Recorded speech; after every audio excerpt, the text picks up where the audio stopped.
band you just heard was Lightwatch out of Muscle Shoals, Alabama, and they're joining us in the studio right now here at WCZR Code Zero Radio. Guys, welcome to the station. How's it going, Bob? All right. Glad to be here. I'm going to introduce everybody. If you're looking at your radio from left to right, we got Emmett on guitar. What's happening, y'all? And then we got Trey in the middle, the front man, Hello. rhythm guitar, and Dylan on drums. How you doing? Awesome. So, what do you think of the mile so far? Let's dive right into that. Dude, okay, so we love it.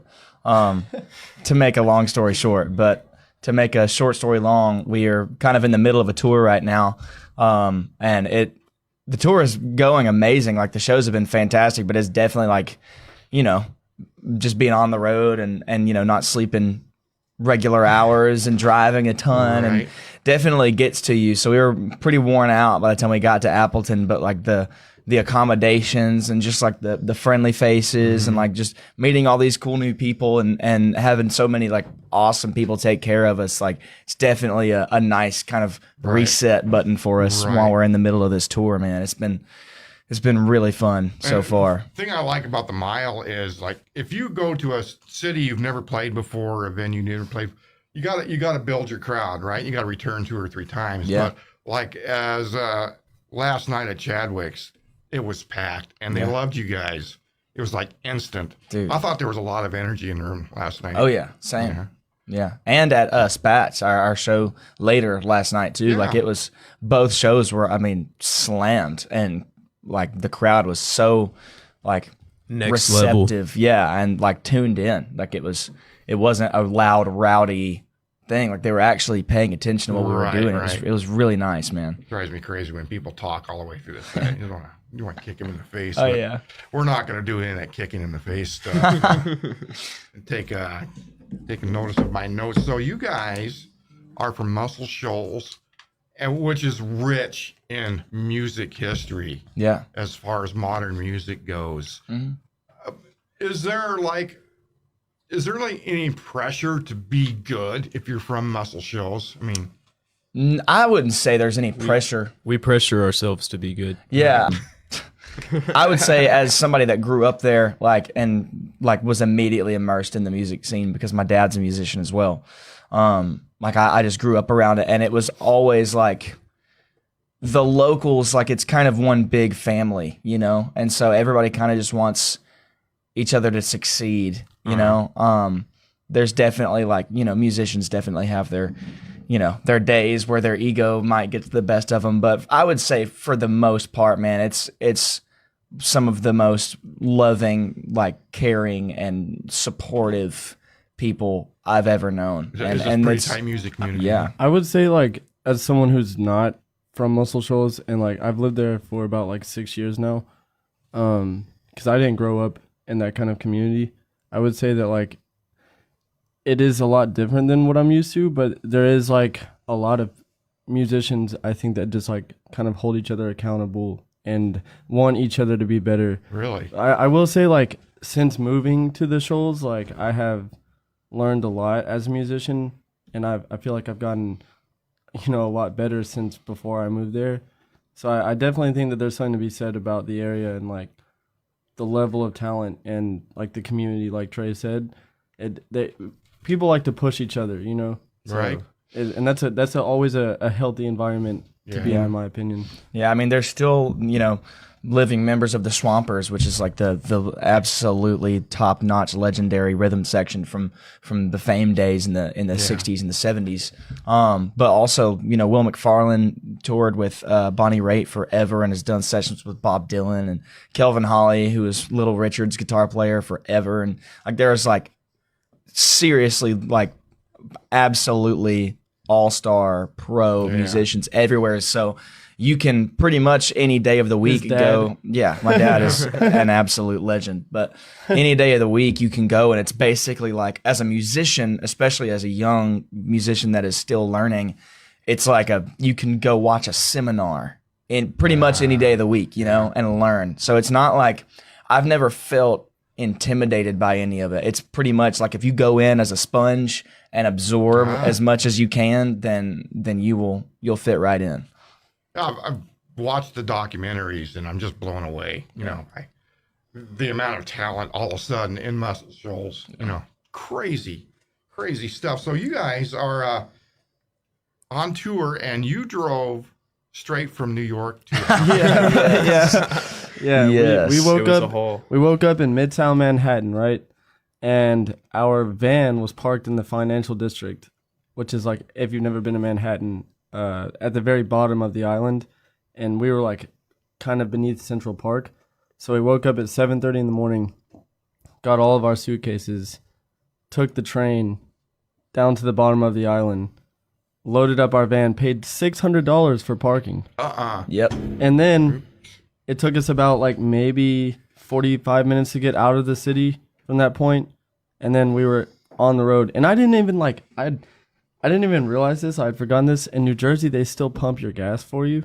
right. So like we pulled so over and strange. like somebody walked up to the car and like we were like, can we help you? And they're like, Who is this guy? Yeah. but yeah, as soon as we hit Pennsylvania, you know, like it was just kind of the stretch. And Yep. it took us about 16 to 18 hours. Yeah, Yeah, it was a, 18 it hours. was a long drive. What Yeah. were the driving shifts like? 3 Oh. hours. So it's we kind of just like, I don't know, we kind of just tag in every once in a while. Like it's like not set like I'll drive for 3 hours and then switch. It's like whoever gets in the driver's seat drives until they can anymore, and then we switch pretty much, unless somebody else just feels like driving. But Dylan actually became the our knight in shining armor that day. Tony got us out of the city, our bass player, and Dylan drove probably a solid 10 15 or hours. 16 yeah, hours. I think Tony drove about 6 or maybe 5 or 6. Yeah, and, like, and Dylan drove the rest. So Really? yeah, we I actually mean, I didn't just- drive at all. Yeah. I just felt like, you know, I wasn't getting that tired, so I was like, I could just keep going. So I just kept driving. Really? But like it was funny because I told them, I was like, my plan is to get us through Chicago and then somebody else take over. And we hit Chicago, and at midnight we hit a dead stop at traffic, like in traffic at midnight. At And midnight. like, and it's so weird because like, you know, most people are like, oh, that's the city. It's like, dude, we just came from New York. It's like, we know, but like we didn't hit traffic in New York at midnight. Like, Yeah. There's also But, pouring down rain in Chicago, and everybody's Yeah. like being extra slow and careful and stuff, which was kind of nice that people were slowing down, but it made it take way Construction longer. zones. Yeah, Yeah, absolutely. yeah. There was a ton of that. Yeah. after that, I was awake and I was like, I'm just gonna keep driving. But it was cool because our next show after this festival is Chicago at Subterranean, so we already got to kind of just like drive through that, see the skyline and such, kind of be like, okay, this is where we'll be next week. Yeah, they have never been to Chicago, and it was like as a band, it was our first time in New York.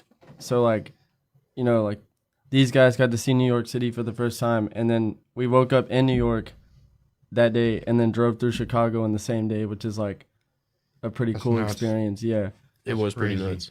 You know, one thing that always woke me up faster than anything if I was driving is when you have the wheels hit the gravel on the side of the highway. Oh, yeah. my God, the little dude. rumble strips. Yeah. I'm awake. Yep. Please don't die. On the Yeah. last hour of the drive, like I hit at one point where like it was like the right lane is closed, and I guess the cones were like in the left lane, so I actually ended up driving on the shoulder of the road for like 10 miles. Oh, geez. And I was like, no, the whole road is closed. The cones Just are like right in the lane. middle of the lane. It was Yeah. crazy.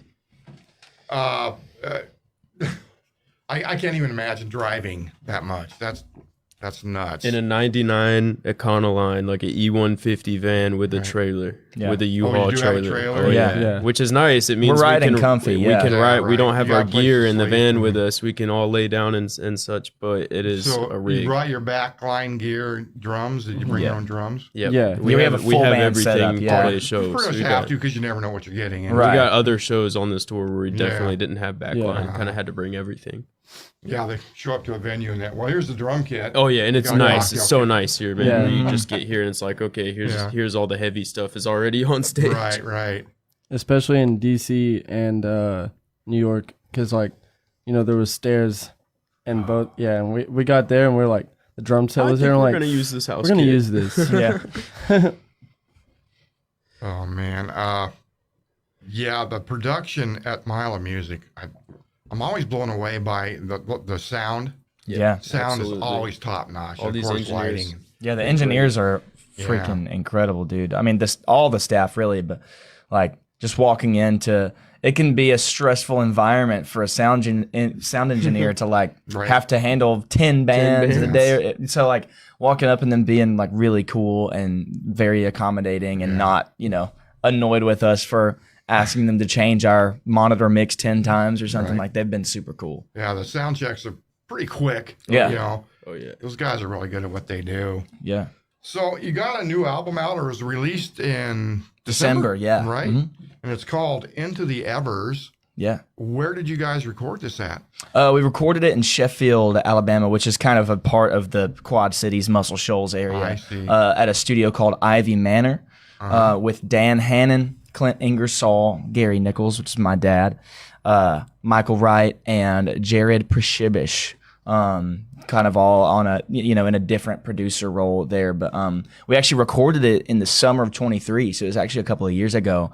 And got it mixed and mastered and kind of just sat on it for a while and made sure that we were playing shows and running the material and getting tight and stuff before we, released it and then dropped it in December. But yeah, it was recorded in the Shoals, Ivy Manor. We just got our first vinyl copies from the record, so it almost feels like a re-release at this point to have our vinyl shipped in and be like, okay, this is the first time we've ever had physical media, physical media as a record. Realm. Yeah. Right.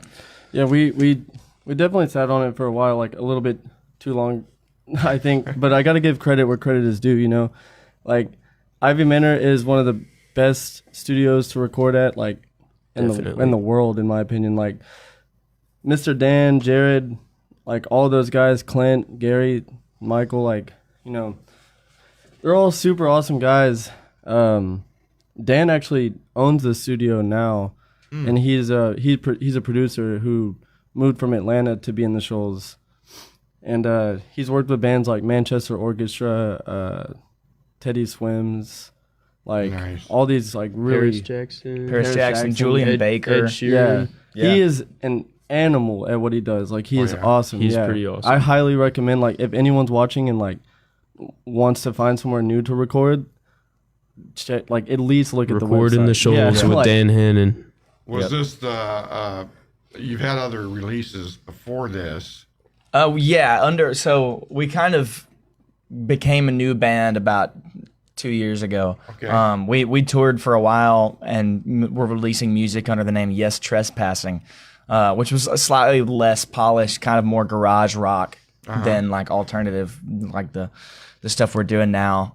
And we'd put out, I think, 8 songs, like an EP, and then several singles with that kind of lineup. But yeah, before we dropped the record, I think we put out 3 singles. Did we put out 3 singles or 4? I think we put out 4. Because it was Adrenaline, Don't Look Down, Someday, and Run. Yeah, we put out 4. Yeah, 4. Yeah. So going into the new studio, the latest studio, it's like you got all this gear at your beck and call. Was there a temptation to overproduce what you've done? No, I mean, honestly, we were kind of in really good hands with Dan, kind of as a head producer there, because we just brought him the songs and let him do his thing, honestly. Like, and I didn't feel at any point that it was overproduced or anything. It was really like we actually had time. We booked 2 weeks straight to track 10 songs. So, we had time to try 20 different snares and, 20 different guitars and amps and, pedals and plugins and things. We actually, had plenty of time to do it right and not just plug in and play the song and mix it and put it out. It was actually like very meticulously produced, which was very refreshing. And this studio is actually located like inside of a house, so like you can sleep there and like track until 4 a.m. So house is definitely a humble it's description. A it is a legit manor. English manor built in 1912, 1927. Really? So it's almost beautiful. It's it's a really beautiful. amazing space. I do want to like give a shout out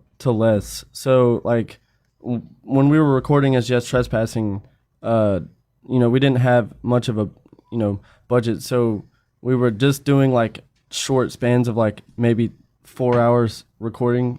Yeah. And like Les, our buddy Les Newby in Birmingham at Old Elegante Studio is incredible as well. he helped us, get the best we could get in like 4 hours, like live tracking everything, and like he's an amazing engineer, amazing producer, really cool guy. He actually ended up officiating Trey's wedding. Yep. Really? Yeah, He's awesome. he's family to us. Yeah, So, Uncle Les. yeah, Les Yeah. is amazing. So I do want to give a huge thank you to Les. That's nice. You guys all have jobs. Well, so Dylan, You got to work and play, or so Dylan and I owned a venue in Muscle Shoals, and we just closed it actually, kind of really? to go Yeah. on this tour. Honestly, so that was kind of our main day job I see. for 3 years up That's not a until bad gig. up We worked until 90 May of hours a this week. year. We shut it down, and I'd say now, as far as a day job for me, it's just production, doing like running sound, setting up stages, but just like freelance as calls come in and work is available and stuff. But no, not really. Trey has a day job. Well, yeah, He's playing guitar. Yeah, I just play guitar all the time. I teach like 2 days a week just on the side Yeah. How many For- solo gigs you got this month for next month? gear. Well, I actually, what's today? Is today August 1st? There you go. Wait, today's August 2nd? What day is it, y'all? Oh, okay. There you I have go. no idea. I think I've got like 12 when we get home for like the second half of August.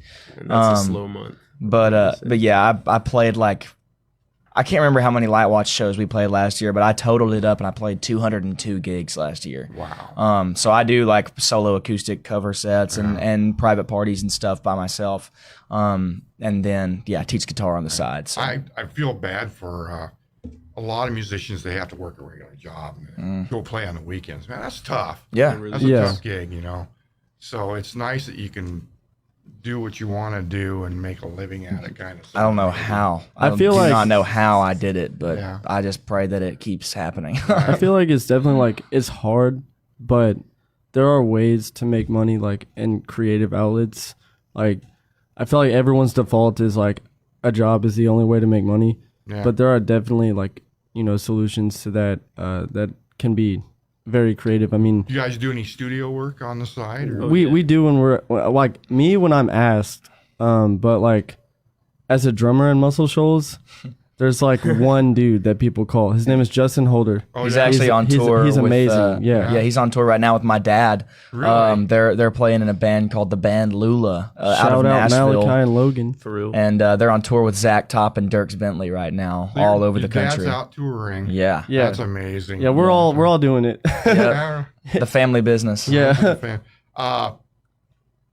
One thing we were talking about earlier, Jerry and I, and how did you guys find out about the Mile of Music?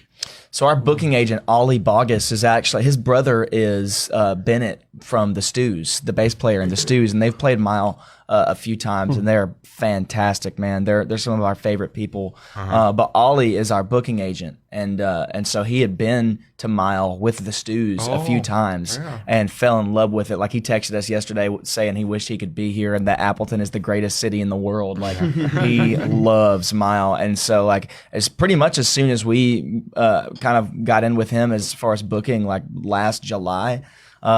He immediately was like, guys, I'm booking you for Mile next year. Like, we're going to get you in. It's going to be awesome. You're going to have a great time. And so it was kind of like his first, that was like, I remember one of the first things that he mentioned to us, like on the booking side, was this festival in Appleton, Wisconsin. And so, yeah, Ollie, shout out to Ollie Bogus, our booking agent. He's our boy. He's the man. He's awesome. I'm glad. I'm so glad. The submission process is like they open it up in, I think, February. And by the end of February, they're booked. Wow. Everything is booked. So you got to be right on top of that. So we are so glad that you guys got in. So are we, man. Yeah, this us has too. been so fun. And we're just like the first day, this is day 2 and I'm ready to rock, man. That's awesome. You're selling your vinyl Yeah, at your shows. sure are. Yep. Did you set out to release a vinyl, or was that kind of afterthought? It was actually a pretty cool thing. So we were rehearsing one day at their venue for the record, and Dan, our producer, brings in a guy to hang out, and he walks in. And he kind of had a hat on, like a hoodie, and like couldn't really see who he was. And so we Sitting there drinking a beer, like intently watching. They're the only people in the bar. the bar was like not open, and we were just Actually, rehearsing. we had just kicked someone out. Yeah. Yeah. Oh, And so we get done rehearsing. We play a few songs and get down. And he's actually the drummer for Manchester Orchestra, which I don't know if you guys have heard of them, but they're phenomenal and they're very successful in their own right. But his name's Tim Very. And he's the drummer for Manchester. And we were sitting there talking to him, and he actually is like an owner in a vinyl pressing company out of Athens, Georgia, called Echo Bass. Nice. And so I was like, dude, I've always wanted to have like my own records on vinyl. Like I love collecting records.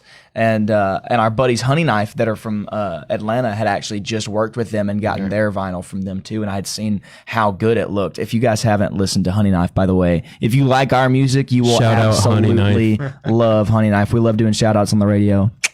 Go listen to Honey Knife and pick up their record on vinyl too. But yeah, I had kind of already heard about the company a little bit from Luke, the frontman of Honey Knife. And so, after talking to Tim, I was like, man, we could actually like do it. We could actually press our own vinyl now that we have like a hookup, and they were super cool to us. Like the whole, like we did a pre-sale kind of promotion basically for like a month or 2 months before the record was actually pressed. And so that actually helped a lot. The pre-order went like straight to how much like we actually owed the for the vinyl. So like every pre-sale made our bill cheaper at the end of the day, and they actually shipped them all out for us for all the pre-orders. And I actually ordered my own vinyl and got it sent to my house, and it arrived today, which is pretty neat. Nice. But yeah, if any musicians are looking to get vinyl made, check out Echo Bass out of Athens. They're so badass. Yeah, and we were actually on tour. Like when the vinyls got finished, and they shipped them to our hotel in Manhattan. Like, that was awesome. So we picked them up and we're like, all right, time to rock. Like, and we've been on the road for like 2 weeks. Yeah. So it was nice. So and besides being available at the shows, where can we find the vinyl or Lightwatch?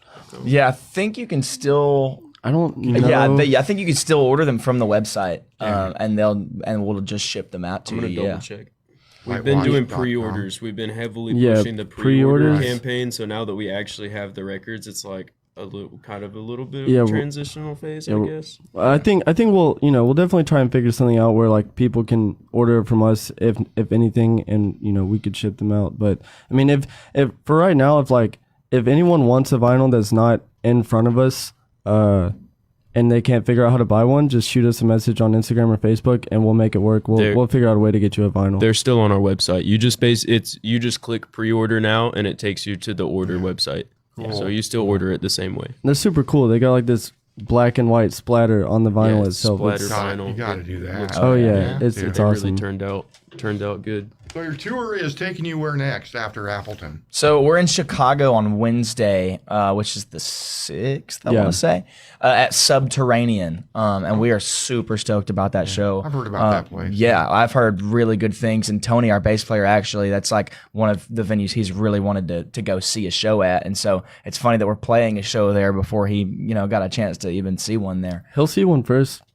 Yeah, because there's a band before us. Yeah, the openers. Yeah, but shout out to Tony, your bass player. Dude, he's awesome. A full body massage. He is getting That's right. he's getting a all around full body massage as we speak. He earned it nice and loose. He earned it for changing the brakes on our van. So Tony, our bass player, his full name is Antonio Martelli, right? And he's a carpenter. Yeah, he's a carpenter. Yeah. And Martelli translates to hammer. Really? Yeah, so we call him the Hammer. Yeah. And he fixes things. Yeah. So he's awesome. Yeah. He's a pretty tall guy. I mean, he's fairly tall. Little bit. I think he might be the tallest in the band. Yeah. So when you put Antonio, you put Antonio the Hammer Martelli. Yeah. I'll have to remember that him. so I don't piss him off. No, it'll probably piss him off that you do it. Yeah. He's like, stop calling me the Hammer. When do you guys get back home? Our hometown show is August 9th. So I think that's Saturday. Soon. Yeah. It's got a little bit left to go, and then, man, you'll be so glad to get back home and in your own beds. Yeah. Nah. I definitely love being on the road, but I also love my wife and my dogs. I just want to stay in Appleton. Yeah. Dude, honestly, bro, I would. I might just move here when the tour's done. I lived in Iowa, and we came up to mile number 3 in 2015. and we kept coming up here, and finally we said, why don't we just move up there? Wow. So we did about 5 years ago. Nice. Yeah. That's awesome. Yeah. So one thing I'm really curious about is what is Appleton like, especially the strip right here on College Avenue? What is that like when Mile is not happening? It's still the main thing in Appleton. A lot of car culture here. Okay. Really? Car shows and stuff? Yeah. Nice. Lots of that. Still bands? Because AMC or Rambler, American Motors, used to be based out of Kenosha. Oh, cool. So there's a big car culture around this area. Nice. And the bars, we got the Gibson Music Hall. It's always having live music. So Okay. I gotta go check that out. I want to check that out for sure. I hadn't heard of that yet. What's the best way to contact you guys? What's your favorite social media site? And DMs. Yeah, Instagram. I mean, we're on everything. We're on Facebook and TikTok and all of that stuff. And you can reach out to us on any of those, definitely. But definitely probably the most responsive on Instagram. That's where we're posting most of our shenanigans and, mid-tour ramblings and hilarious where I find pictures. A lot of and new rock bands. In fact, your bio said something about who said rock is dead and what are we doing here? Yeah. And I don't believe Billboard because rock is alive and well. Yeah. And if you hit the algorithm on Instagram, it's amazing. Check out Dexter and the Moonrocks. I mean, they charted on Billboard, and they're like very grungy. They're from Texas. I don't know them personally, but they're an awesome band. Yeah. And like that's why like rock is definitely making a comeback for sure. Well, it's also Agreed. like genre, like the music business is so weird because like an Americana act can have, like hundreds of thousands of followers and still like not have like, I don't know. It's very different depending on what genre you're in because I feel like rock music has more of like it's a lot harder, I think, to go viral online as a rock band than it is like a pop or like an R&B or soul artist. Right. But touring and cultivating like an actual like in-person following, I think rock is maybe the best genre for that. Right. Like Americana acts and stuff like and blues and stuff like everybody else kind of can blow up on TikTok and Instagram and like have billions and millions of streams and stuff, but I feel like especially on our level, like rock bands really just need to hit the road and play shows to 50 people the first time and then 75 the second time, and it kind of just exponentially grow from there. From being it's like an in-person experience. You're selling the show, not just the music. The interesting thing about that too is like when as someone who owned a music venue and booked a lot of people, like one thing that I have noticed about rock versus other genres is like oftentimes you'll see that like rock bands don't have, like what he said, as big of a presence online as like pop artists or anything, but rock bands seem to sell more tickets live because the fans that like rock music just like they love seeing it live. Like that's the thing, right? Right. And like they're super cool too. Like I love rock music bands. Like they're some of the nicest people. They love hanging out. They love live music. It's great. And like some of those pop artists, like I've seen someone with like 50,000 60,000 followers who can't sell 20 tickets in certain towns. So like it's just like one of those things. Like I think a lot of people, just like to reinforce what Trey is saying, like I think a lot of people think that like if you push everything into online and you blow up online, you'll be set. That's not the case. Yeah. Like don't do that. Hit the road, tour. Yeah. Like and also streams are not butts and seats. No, and butts you got and it. Seats are butts and seats. And you got to get your hands dirty too. And if you're like, I don't want to tour, then why are you doing it in the first place? Because it's like if you blow up, you're gonna have to tour. So it's like at one point you're gonna tour. So might as well do it and enjoy it. You know what I mean? And like it's definitely the best advice like anyone's ever said to us is just go do it. Like Get on the road. Yeah, get on the road. Like who cares? Do Because it. live music, it's got the energy, you know. And if you want to catch some more energy from Lightwatch, you will be Ben K on Friday. Yes, today. Yeah. Today at 3:45. Yeah. Rookies on Saturday at 3. Yes, sir. Yeah. And then you can catch them at D2 Saturday at 7:30. Yes, sir. Yeah, man. Guys, thanks so much for coming in. We Thanks super so much. duper Thank you, appreciate man. it. Thank Thanks you. a ton. Yeah. And we're going to swing into adrenaline. Heck Sweet. yeah. And thanks for tuning in. Thank you guys. We'll see you guys a little bit later today. We'll see you at Mile, man. Rock and roll, baby. Thank you. Lightwatch Adrenaline. You're listening to WCZR, Code Zero Radio.